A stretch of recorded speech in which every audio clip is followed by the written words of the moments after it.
Assalamualaikum warahmatullahi wabarakatuh. Dan selamat pagi semuanya. Jogja istimewa. Bapak Ibu, pada hari ini kita akan membicarakan tentang manajemen kinerja dalam diklat pelatihan kepemimpinan administrator angkatan kedua ini. Ya. Nah, agenda pembelajaran kita pendahuluan kinerja, manajemen kinerja dan kepemimpinan. Bagian ketiga, kepemimpinan dan manajemen kinerja. Yang keempat, kebijakan manajemen kinerja.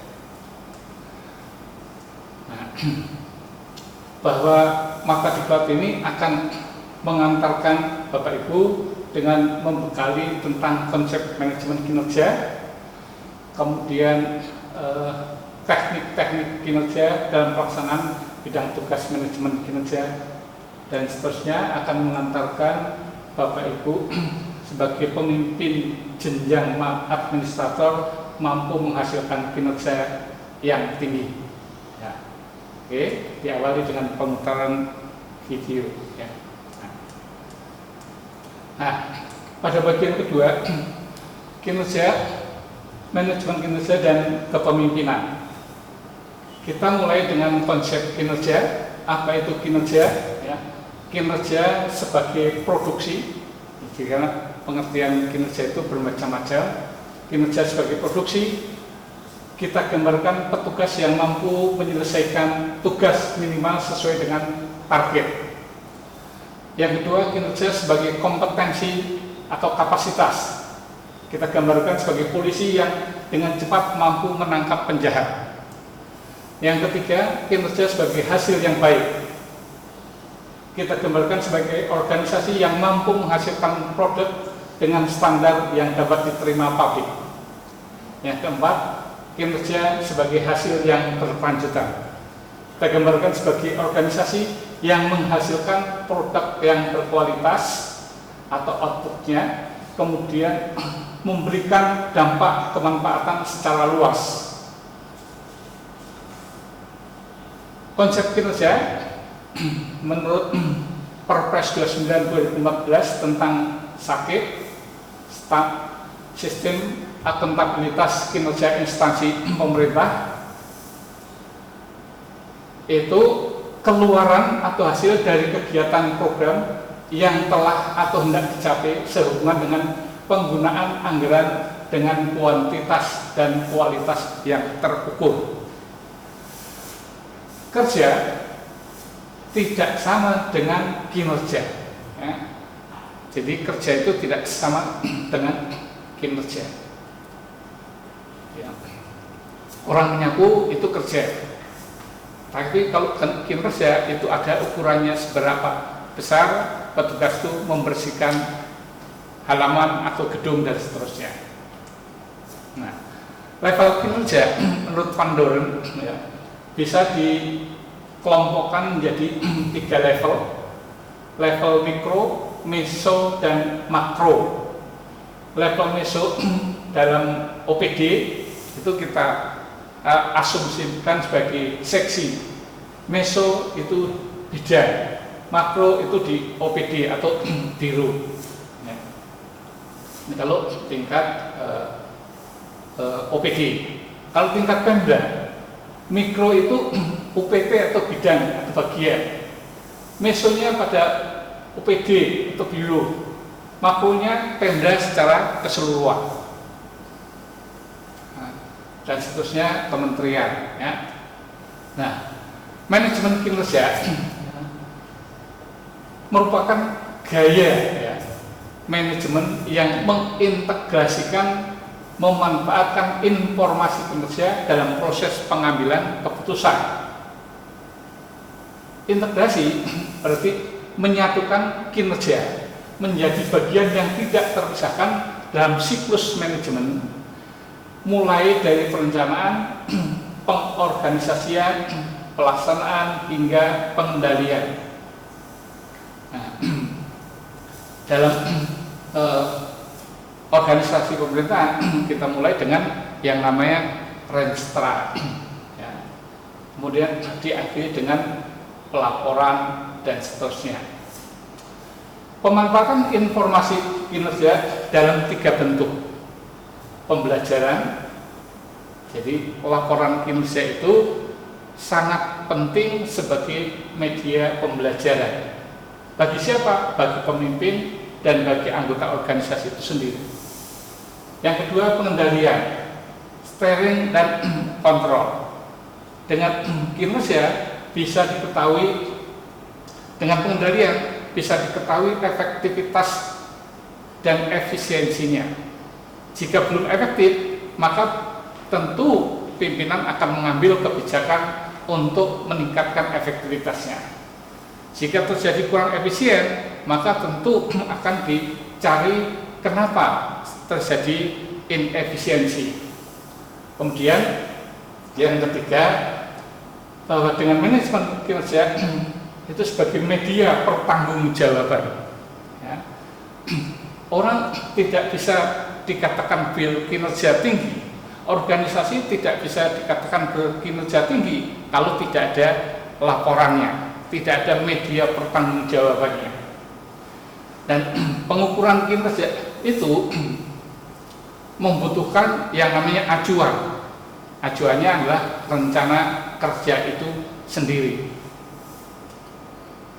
Nah, pemanfaatan informasi kinerja itu dimulai dengan pertanyaan, ya. Ini dari 3 bentuk tadi. Untuk learning, bagaimana cara memperbaiki kebijakan atau pengelolaan X yang tadi kurang efektif dan efisien. Ya. Kemudian kontrolnya, bagaimana cara memantau mengendalikan aktivitas A misalnya. Yang ketiga, accounting dan giving-nya. Bagaimana cara mengkomunikasikan kinerjanya supaya lebih meningkat dan lebih meningkat. Kemudian fokusnya, orientasi dan fokus perspektif waktunya, ya. Bahwa yang telah lalu tentu tidak akan diperbaiki lagi, tapi perbaikan adalah kedepannya. Okay. Jadi bagaimana merubah internal, ya, untuk masa depannya. Ya. Kemudian kontrolnya gimana? Pengendalian internal masa kini untuk menghasilkan produknya supaya menjadi lebih baik, terkendali.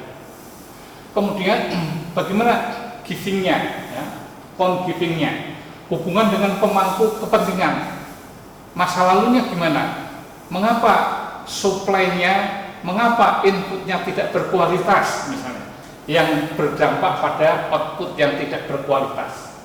Jadi memperbaiki hubungan dengan stakeholder terkait. Nah, Bapak Ibu sekalian, ya, kalau kita bicara tentang organisasi, idealnya struktur itu mengikuti strategi, bukan strategi mengikuti struktur. Ya. Karena apa? Karena struktur sebenarnya merupakan alat untuk mencapai tujuan organisasi, yang seharusnya struktur itu mengikuti strategi organisasi. Rencananya arahnya kemana? Nah, sehingga disusunlah strukturnya. Namun realitanya birokrasi pemerintah menganut strategi mengikuti struktur. Mengapa? Jawabannya tentu tidak lepas dari kepentingan politik. Ya. Nah, bagian ketiga, kepemimpinan dan manajemen kinerja. Ya. Sebagaimana telah disampaikan pada materi yang lalu, ya, kepemimpinan itu proses aktivitas individu ketika menggerakkan orang lain untuk mencapai tujuan tertentu, tujuan organisasi. Kita ketahui juga fungsi manajemen adalah planning, organizing, actuating, dan controlling.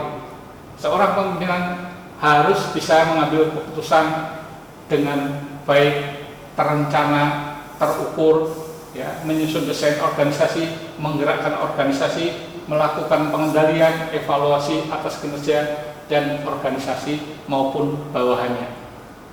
Ini tugas seorang pemimpin, harus mempunyai kompetensi ini. Nah, bagaimana manajemen kinerja? Nah, manajemen kinerja membutuhkan perubahan pola pikir atau mindset, baik dari pimpinan organisasi, pimpinan unit maupun pegawai. Totalitas, tidak mungkin jika pimpinan organisasi punya komitmen tinggi, ya, tanpa diikuti anak buahnya, itu bisa menghasilkan organisasi berkinerja tinggi. Harus, ya, komitmen semuanya. Ya. Untuk berubah menuju kinerja tinggi membutuhkan komitmen dari semua pihak. Kemudian untuk memperbaiki kinerja ini, ya, membutuhkan informasi kinerja. Informasi kinerja merupakan aset yang sangat berharga dan harus dikelola dengan benar. Urgensi informasi kinerja dengan informasi yang, ya, itu akan dengan informasi yang benar dan valid akan membantu pimpinan dalam membuat keputusan yang benar sebagai solusi atas apa yang terjadi di dalam organisasi. Nah, ada 3 peran pemimpin di dalam manajemen kinerja. Yang pertama, mengkomunikasikan ekspektasi atau sasaran yang jelas dan kredibel. Membangun strategi dalam rangka mewujudkan ekspektasi. Yang ketiga, mengambil keputusan yang tepat berdasarkan informasi yang handal. Maka kebiasaan zaman dulu, ya, laporan asal bapak senang itu sudah tidak berlaku lagi. Bagaimana strategi manajemen kinerja ini?